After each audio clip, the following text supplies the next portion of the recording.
அவதூறு வழக்கில் விழுப்புரம் நீதிமன்றத்தில் முன்னாள் அமைச்சர் சி வி சண்முகம் நேரில் ஆஜராகிய நிலையில் வரும் 23ஆம் தேதி ஆஜராக உத்தரவு பிறப்பிக்கப்பட்டுள்ளது. மேலும் கூடுதல் விவரம் செய்தியாளர் மானஸ்ராஜ் வழக்கை கேட்கலாம். மானஸ்ராஜ், இது குறித்தான கூடுதல் விவரங்களை பதிவு பண்ணுங்க. வணக்கங்க.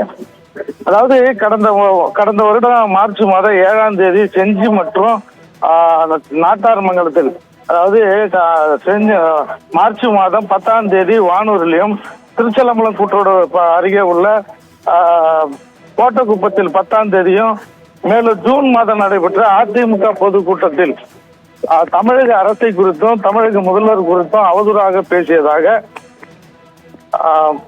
அரசு வழக்கறிஞர் அவர்கள் தொடரப்பட்ட வழக்கில் இன்று ஆஜராக சொல்லி நாடாளுமன்ற உறுப்பினர் சி வி சண்முகமுத்து இன்று ஆஜராகும்படி உத்தரவிட்டிருந்த நிலையில் இன்று சி வி சண்முகம் அவர்கள் இன்று கோர்ட்டில் ஆஜரானார்.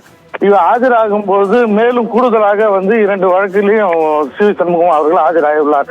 அதாவது விழுப்புரம் அருகே உள்ள பழைய பேருந்து நிலையம் அருகிலே தமிழக அரசையும் முதல்வர் அவர்களையும் அவதூறாக பேசியதாக மேலும் கூடுதலாக 2 வழக்குகள் தொடரப்பட்டு அந்த வழக்கிலும் JM கோர்ட் 1ல் இன்று அந்த வழக்கிலும் தற்போது ஆஜராகியுள்ளார்.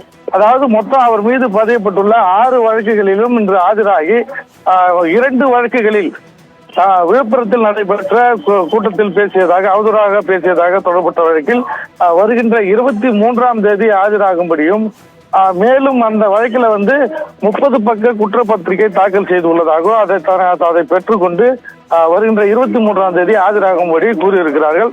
அதனைத் தொடர்ந்து மேலும் அவதூறாக பேசியதாக தொடரப்பட்ட வழக்கில், அதாவது செஞ்சி மற்றும் வானூர் அருகே பேசியதாக தொடரப்பட்ட வழக்கில் வருகின்ற 18ஆம் தேதி அவர்களை ஆஜராகும்படி 2 வழக்குகளையும் தனித்தனியாக ஆஜராகும்படி என்று தெரிவித்துள்ளார்கள்.